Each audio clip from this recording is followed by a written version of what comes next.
Hi friends, నా పేరు శ్రీనివాస్. మీరు చూస్తున్నారు కేఎస్ఆర్ ఆన్లైన్. మీకోసం నేను ఈరోజు ఒక మంచి ఇంట్రెస్టింగ్ థింగ్తో వచ్చాను. మరి ఆలస్యం చేయకుండా ఇంట్రెస్టింగ్ థింగ్లోకి వెళ్ళిపోదామా? Let's go friends. ఈరోజు నేను మీ ముందుకి తీసుకొచ్చినటువంటి ఒక కొత్త విషయం ఏంటంటే, కొత్త ఐటెంతో వచ్చానని చెప్పాను కదా.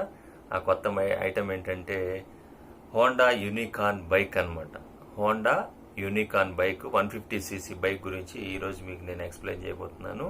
ఎందుకంటే ప్రజెంట్ నేను దాన్ని యూజ్ చేస్తూ ఉన్నాను 2 years నుంచి.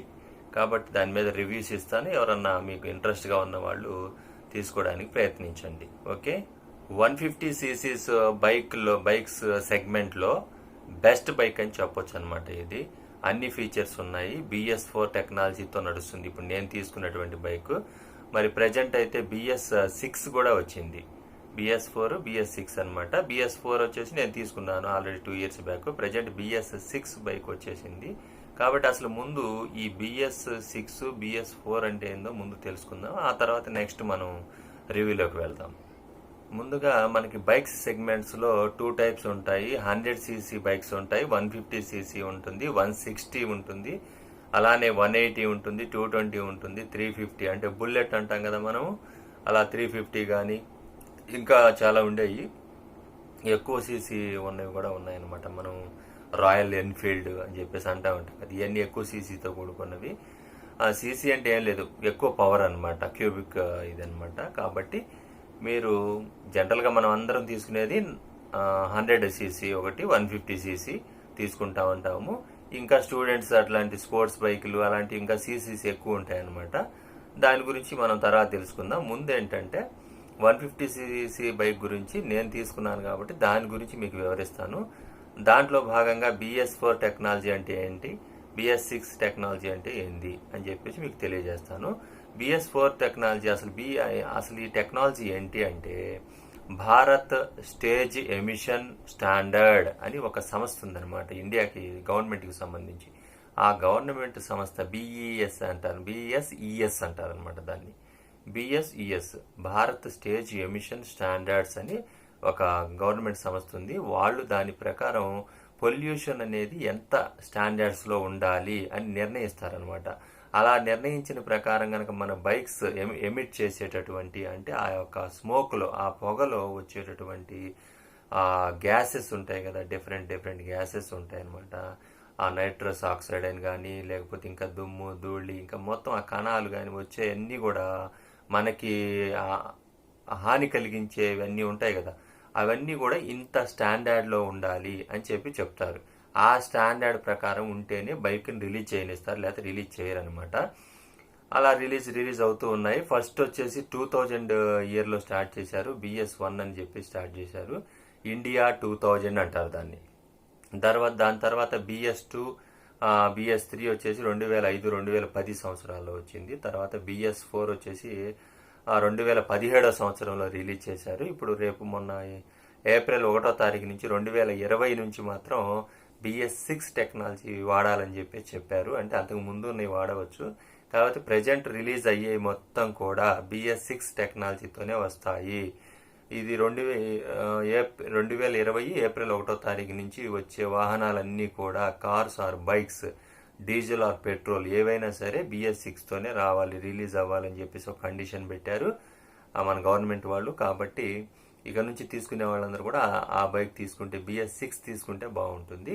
BS6లో ఏమేమి ఎమిషన్స్ అవుతాయి, అలానే BS4లో ఏమేమి ఎమిషన్స్ అవుతాయి, అంటే ఏమేమి ఉత్పత్తి చేస్తాయి, అంటే ఆ స్మోక్లో ఏమేమి వస్తాయి అని చెప్పేసి మనం ఒకసారి తెలుసుకుందాం. మరి ఇక నేను ఈ బైక్ అని చెప్పాను కదా, ఈ బైక్ చాలా ఎక్సలెంట్గా ఉంది. నేను వచ్చేసి 2 years అయింది తీసుకొని. Everything is good. అసలు స్మూత్నెస్ మాత్రం ఎక్సలెంట్గా ఒప్పుకోవచ్చు. నాకు నచ్చిన విషయాలు చెప్తాను ఒకసారి.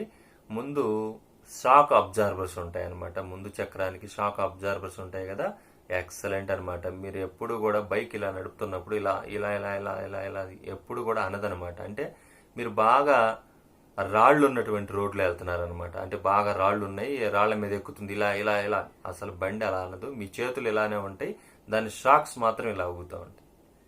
కాబట్టి చాలా కంఫర్టబుల్గా ఉంటుంది అనమాట బైక్. అలాగే మీకు వెనక సీట్ మీద కూర్చుంటారు కదా, మన బ్యాక్ సైడ్ని కూర్చున్నా కానీ మనం కూర్చున్నా కానీ బ్యాక్ పెయిన్ ఎవరికి రాదనమాట. ఎందుకంటే దీనికి మోనో అబ్జార్బర్ ఉంటుందన్నమాట. మోనో సస్పెన్షన్ అంటాం దాన్ని. అంటే స్ప్రింగ్స్ ఉంటాయి కదా పక్కన, అబ్జార్బర్స్, షాక్ అబ్జార్బర్స్ అంటాం మనము. ఆ షాక్ అబ్జార్బర్స్ దీనికి సింగిల్ ఉంటుంది అనమాట, అంటే సీట్ కింద ఉంటుంది అనమాట. కాబట్టి చాలా ఎక్సలెంట్ గా ఉంటుంది. బ్యాక్ పెయిన్ రావడానికి అయితే అవకాశం లేదు. ముగ్గురు ఎక్కితే కనుక బైక్ ఇంకా బాగపోతుంది అనమాట. ఎక్సలెంట్ గా స్పీడ్ కానీ అంతా చాలా బాగుంది. ఇంతకుముందు నార్మల్గా నేనైతే 50-45 కన్నా వెళ్ళాను. ఇంతకుముందు నేను ప్యాషన్ ప్లస్ వాడేవాడిని, ఒక 15-14 ఇయర్స్ వాడాను. దాని తర్వాత ఇప్పుడు నేను లేటెస్ట్గా ఇది తీసుకున్నాను. దీని మీద మనం 60 కిలోమీటర్స్ వెళ్తున్నప్పటికీ కూడా మనం 40లో వెళ్తున్నట్టుగా ఉంటుంది. మనకి ఎక్కడ స్పీడ్ తెలియదు, చాలా కంట్రోలింగ్గా కూడా ఉంటుంది. అలానే డిస్క్ బ్రేక్ కూడా ఉంది దీనికి. ముందు డిస్క్ బ్రేక్తో వస్తుంది అనమాట. వితౌట్ డిస్క్ బ్రేక్ అడిగాను నేను, కాకపోతే వితౌట్ డిస్క్ బ్రేక్ రాదండి, మనకి విత్ డిస్క్ బ్రేక్ అని చెప్పేసి చెప్పారు. కావాలంటే మనం తీసేసేయచ్చు తర్వాత, కానీ విత్ డిస్క్ బ్రేకే తీసుకోవాల్సి ఉంటుంది. కాబట్టి కొంచెం కేర్ఫుల్గా, ఎప్పుడు మామూలుగా డిస్క్ బ్రేక్ లేనివి నడిపే వాళ్ళు ఇది గనక డ్రైవ్ చేస్తుంటే మాత్రం కొంచెం కేర్ఫుల్గా ఉండాలి. కొంచెం అలవాటు అయిన తర్వాత ఇబ్బంది ఏమి ఉండదు. ఏబిఎస్ అంటారనమాట, యాంటీ బ్రేకింగ్ సిస్టమ్ అని అంటారనమాట. అంటే సడన్గా వేసేస్తే 1 ఇంచ్ కూడా కదలదనమాట. మనం బ్యాక్ బ్రేకు, ముందు బ్రేక్, అంటే డిస్క్ బ్రేకు ప్లస్ మన కాలు కింద ఉండే బ్రేకు రెండు కనుక ఒకేసారి వేసేస్తే 1 ఇంచు కూడా బండి కదలదనమాట. యాంటీ బ్రేకింగ్ సిస్టమ్ లా అంటారనమాట. కాబట్టి మంచి టెక్నాలజీతోనే వచ్చింది. అలానే సీట్ కూడా మంచి లెంత్ ఉంటుంది. ఫ్యామిలీ తోటి, పిల్లలు ప్లస్ మనం అందరం చక్కగా ఫ్యామిలీతో వెళ్ళడానికి అవకాశం ఉంది. ట్రిపుల్ కూడా ఎక్కొచ్చు అనమాట, పెద్ద ప్రాబ్లం ఏం లేదు.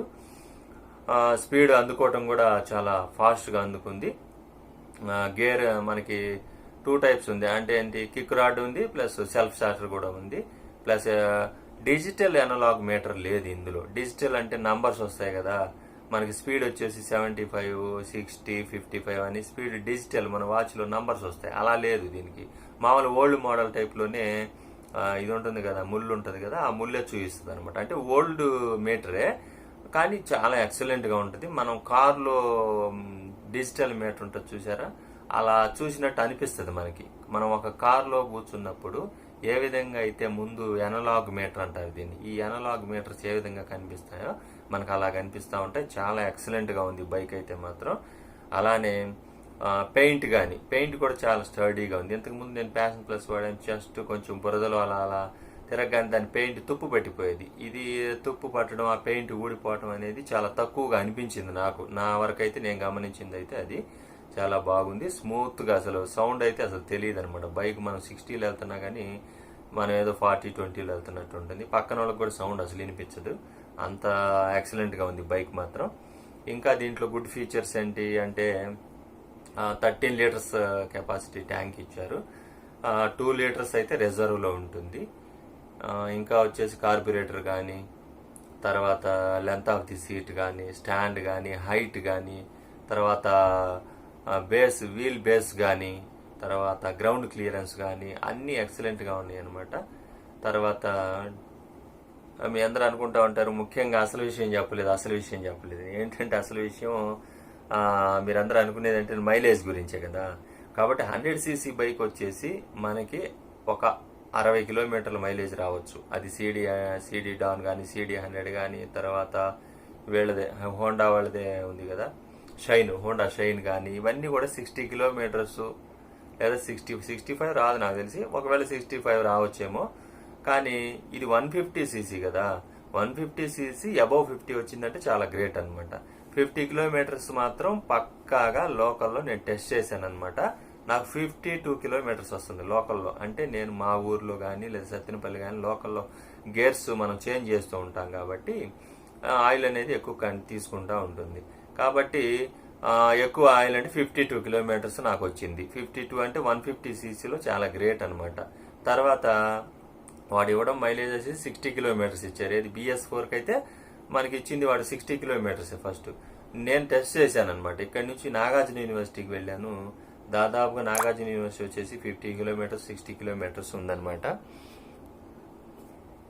నాగార్జున యూనివర్సిటీ 50-60 కిలోమీటర్స్ ఉంది. నాకు 58 కిలోమీటర్స్ వచ్చింది. 1 లీటర్ పోసాను, 58 కిలోమీటర్స్ ఆకుండా వెళ్ళింది బైక్. నేను 55-53 స్పీడ్లో వెళ్ళాను అనమాట. నియర్లీ 60 దగ్గరకు కూడా వెళ్ళాను. నాకు అంత స్పీడ్ మీద వెళ్తే ఎక్కడ మనం ఎక్కువ గేర్లు మార్చాల్సిన అవసరం ఉండదు లాంగ్ జర్నీలో. కాబట్టి లాంగ్ జర్నీలో అయితే మాత్రం మనకి ఎక్సలెంట్ ఫ్యూయల్ ఎఫిషియన్సీ ఉందన్నమాట. అంటే గ్యారంటీగా 55 పక్కాగా వస్తుంది. 150 సీసీలో మీకు 55 కిలోమీటర్లు 1 లీటర్కి వచ్చిందంటే చాలా మంచి బైక్ అన్నట్టు. అలానే మీరు 125 సీసీ తీసుకున్నా కానీ మీకు 55 కన్నా రాదు, అంత కంఫర్ట్గా అనిపించదు. కానీ ఇది వస్తుంది కాబట్టి మీరు ఎక్కువ హోప్ పెట్టుకోండి. 55 కిలోమీటర్స్ మాత్రం పక్కాగా వస్తుంది. లోకల్లో అయితే మాత్రం 50నే. ఇంకా లాంగ్ జర్నీస్ అయితే ఇంకా ఎక్కువ రావచ్చు కూడా. ఇప్పుడు ప్రజెంట్ వచ్చినటువంటి BS6 టెక్నాలజీలో అయితే మాత్రం వాళ్ళు ఇవ్వడం 65 ఇచ్చారు. పక్కాగా 60 అని మాత్రం నేను అనుకుంటున్నాను. గ్యారెంటీగా రావచ్చు. ఎందుకంటే బండి మీరు కనుక 50 స్పీడ్లో కానీ 55 స్పీడ్లో బిలో 60 కనుక వెళ్తే మీకు గ్యారెంటీగా 60 కిలోమీటర్స్ మాత్రం వస్తుంది. చాలా బాగుంది బైక్ కూడా, తీసుకోండి. ఎక్కువ రిపేర్స్ అయితే నాకేం రాలేదు. ఎక్కువ ఏంటంటే దీంట్లో నాకు బ్యాడ్ 2 ఇయర్స్లో నాకు అనిపించింది ఏంటంటే, బయట పెట్టినప్పుడు వర్షం పడినప్పుడు ఏమవుతుందంటే మనం ముందు హెడ్ లైట్ వేయడానికి ఒక బటన్ ఉంటుంది. ఆ బటన్ దగ్గర నుంచి వాటర్ లోపలికి వెళ్ళి ఒక కాయిల్ ఉంటుంది అనమాట. ఆ కాయిల్ కాలిపోతుంది. ఆ వర్షం వాటర్ పోయి లోపల మరి వైర్లు కలవడం వల్ల ఏమో తెలియదు కానీ అవి ఇదైపోతున్నాయి. అలా కాయిల్ ఒక 2-3 సార్లు వేయించాను నేను. వాళ్ళు చెప్పారనమాట, ఇలా వర్షం నీళ్ళు వెళ్తాయండి, లోపల ప్లాస్టర్ అవన్నీ వేసి మేము వేస్తామని. ఫస్ట్లో వచ్చినంత స్ట్రాంగ్ అయితే ఉండలేదని అందరు చెప్తా ఉన్నారు. అంటే ఫస్ట్లో హోండా 150 సీసీ వచ్చినప్పుడు ఉన్నంత స్ట్రాంగ్ అయితే ఉండవని చెప్తూ ఉన్నారు. నాకు అట్లానే అనిపించింది. కానీ బాగుంది. అంటే మరి అంత స్ట్రాంగ్ అంటే ఏం లేదు. తర్వాత BS6 వచ్చేసి ఒక 6 kgs తగ్గించారు. మరి ముఖ్యంగా దీని ప్రైస్ గురించి చెప్తాను. నేను తీసుకున్నప్పుడు దీని ప్రైస్ వచ్చేసి 89,000, అంటే టోటల్గా 90,000 అయింది విత్ రిజిస్ట్రేషన్ మొత్తం కూడా. కానీ ప్రజెంట్ ఇప్పుడు వచ్చేసి BS6 వచ్చింది కాబట్టి దీని రిజిస్ట్రేషన్ తోటి కలిపి మన గుంటూరులో అయితే సుమారుగా 1,14,000 చూపిస్తుంది. ఒక చిన్న సైజ్ కారు కొనుక్కున్నట్టే ఉంటుంది, కానీ డ్రైవింగ్ కూడా అంతే ఉంటుంది. మనం కారులో వెళ్ళినట్టే ఉంటుంది, అంత బాగుంటుంది దీని మీద డ్రైవింగ్ కూడా. అలానే కొన్ని చోట్ల అయితే 1,10,000 చూపిస్తున్నారు ప్రైస్. కాబట్టి పెరిగిందనమాట మొత్తం కూడా, రేట్స్ పెరిగిపోయాయి. BS6 వచ్చిన తర్వాత ప్రైసెస్ పెరిగిపోయాయి. ఓల్డ్ బైక్స్ ఏమైనా ఉంటే మనం తీసుకోవాలంటే తక్కువలో రావచ్చేమో. బహుశా 90,000 95,000కి ఇచ్చేస్తారు, అంటే BS4వి. BS6 అయితే మాత్రం మీరు 1,10,000 పెట్టాల్సిందే, లేదా 1,15,000 కూడా చూపిస్తున్నారు కొన్ని చోట్ల షోరూంలో. కాబట్టి ప్రైసెస్ అయితే కొంచెం ఎక్కువగానే అనిపిస్తున్నాయి. బైక్ మాత్రం చాలా ఎక్సలెంట్గా ఉంటుంది. ఓకే ఫ్రెండ్స్, మన హోండా యూనికార్న్ 150 cc బైక్ ఇదేనమాట. ఇది బ్లాక్ కలరు. ఇది నా బైక్ అనమాట. ఇందులో 3 కలర్స్ వస్తాయి, 3 వేరియంట్స్ వస్తాయి. ఒకటి వచ్చేసి సిల్వర్ కలర్ వస్తుంది, 2 వచ్చేసి రెడ్ కలర్ వస్తుంది, బ్లాక్ ఒకటి, 3 కలర్స్ వస్తాయి. నేను బ్లాక్ తీసుకున్నాను. నాకు 90,000 రూపీస్ అయింది. మీకు పక్కన ఇది హోండా సింబల్ చూశారు ఇప్పుడు. అలానే పక్కన బ్లింకర్స్ ఉన్నాయి. ఈ బ్లింకర్స్ చూస్తే మీకు అర్థమవుతుంది. సైడ్న 2 బ్లింకర్స్ ఇచ్చాడు, చాలా బాగుంది. హెడ్ లైట్ కూడా చాలా ఫోకస్గా ఉంటుంది. ఇప్పుడు మనం డిస్క్ బ్రేక్ చూస్తున్నాము. డిస్క్ బ్రేక్ అనమాట ఇది. మీ అందరికీ తెలుసు, ఎక్కువ చూస్తూ ఉంటాం మనం ఎవ్రీడే. అలానే మనకి ఈ విధంగా ఉంటుంది బైక్. యూనికార్న్ సింబల్ కూడా ఉంటుంది. ఆ లోగో మీరు గమనించవచ్చు. యూనికార్న్ అని పక్కన సైడ్ నేమ్ కూడా ఉంది. ఆ స్టిక్కరింగ్ కూడా చాలా యూనిక్గా ఉంది, చాలా బాగుంది. మనం అక్కడ ఫుట్ రెస్ట్ చూడొచ్చు. దీని తర్వాత కింద షాక్ అబ్జార్బర్, మోనో అబ్జార్బర్ అని చెప్పాను కదా, మోనో సస్పెన్షన్ అని కింద మీకు కనిపిస్తుంది. రెడ్ కలర్లో స్ప్రింగ్ కనిపిస్తుంది, మోనో సస్పెన్షన్ అంటారు దీన్ని. అలాగే నెక్స్ట్ ఇటు వచ్చేటప్పటికి సీట్ లెంత్ కానీ, తర్వాత హెడ్ లైట్ కానీ అన్నీ బాగున్నాయి, చాలా ఎక్సలెంట్గా ఉన్నాయి. అలానే నెక్స్ట్ ఏంటంటే స్పీడోమీటర్ కానీ, పక్కన రొటేషన్ పవర్ కానీ, మొత్తం ఇండికేటర్స్ అన్నీ ఉన్నాయి. ఆయిల్ ఇండికేటర్ కానీ అన్నీ చాలా బాగున్నాయి, ఎక్సలెంట్గా ఉంది. ఇది ఎనలాగ్ మీటర్ అంటారు అనమాట దీన్ని. ఇలాగా డిజిటల్ అంటే నంబర్స్ వస్తాయి, ఇలా ముళ్ళు లాగా ఉంటే ఎనలాగ్ మీటర్ అంటారు అనమాట. ఇది డిస్క్ బ్రేకులకి ఆయిల్ ఉంటుందన్నమాట. ఇందులో ఇక్కడ బాక్స్ లాగా కనిపిస్తుంది చిన్నది, అందులో ఆయిల్ ఉంటుంది. డిస్క్ బ్రేక్ పడాలంటే ఆయిల్ ఉండాలి, అది చెక్ చేసుకుంటూ ఉండాలి మనం ఎప్పటికప్పుడు. తర్వాత ఇది లోగో, హోండా లోగో, హోండా వాళ్ళది లోగో ఉంది, పక్కన వింగ్స్ లోగో ఆ పైన అయిపోయింది, ఇది కూడా లోగో బాగుంది. స్టీల్తో ఒక డిజైన్ ఇచ్చారు ఇక్కడ, ఎక్సలెంట్గా ఉంది అది కూడా. ఇంకా వచ్చేసి మీరు చూస్తూ వెళ్తే అలాయ్ వీల్స్ ఉన్నాయి. అలాయ్ వీల్స్ ఇప్పుడు మీరు బండి పూర్తిగా చూడొచ్చు, చక్కగా నీట్గా చాలా బాగుందన్నమాట. Okay, bye.